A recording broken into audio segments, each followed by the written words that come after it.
Welcome back to another episode of 2 Cents Unfiltered, the show where we don't sugarcoat truth, we don't accept the mainstream narrative, and we don't apologize for calling out global power in real terms. Today's episode is one most people casually think is international development, but it is not. It is structured domination. It is modern territorial conquest, not by tanks, but by debt. Today we're talking about China's Belt and Road Initiative, BRI.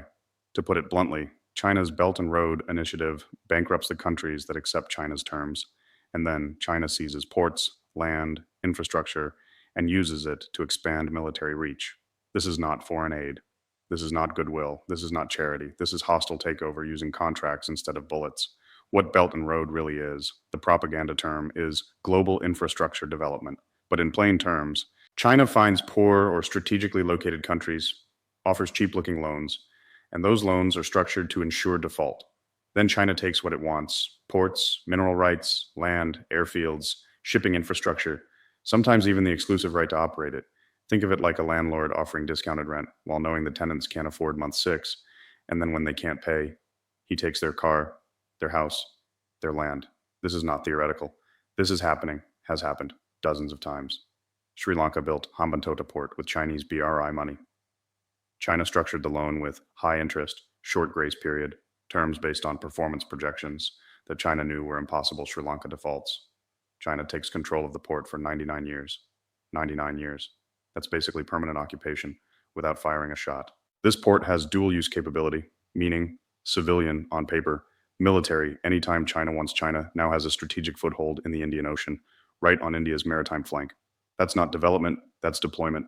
The Africa plunder. Africa is full of natural resources. BRI went into Africa like a wolf in sheep's clothing. China now owns or controls cobalt supply, copper mines, rare earth mineral zones, strategic ports. Africa exports minerals. China controls the mines. China writes the contracts. China owns the result. And most of these countries can't repay the loans.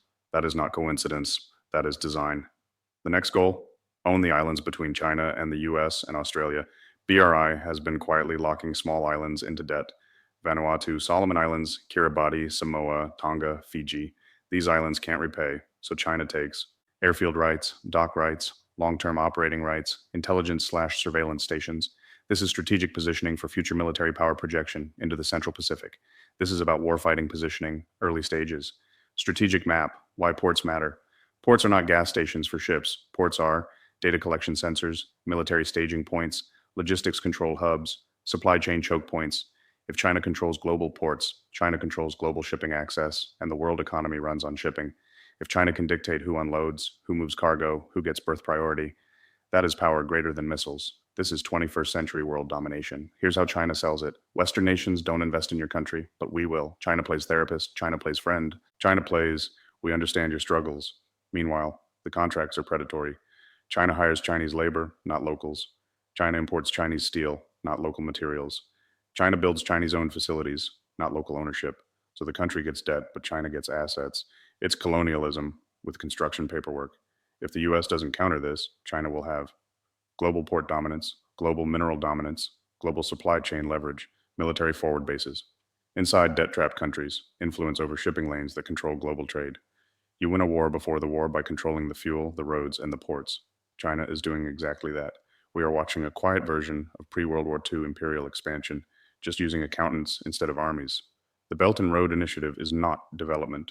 It is expansion. It is conquest. It is long-term strategic positioning. It is the Communist Party building global reach without needing global consent. These countries are not getting built, they are getting bought. And after the default, they are getting occupied. Ports become dual-use naval stations. Mineral zones become Chinese resource monopolies. Land becomes staging points for future conflict. The Belt and Road Initiative is not foreign aid. It is the most successful geopolitical trap of the 21st century.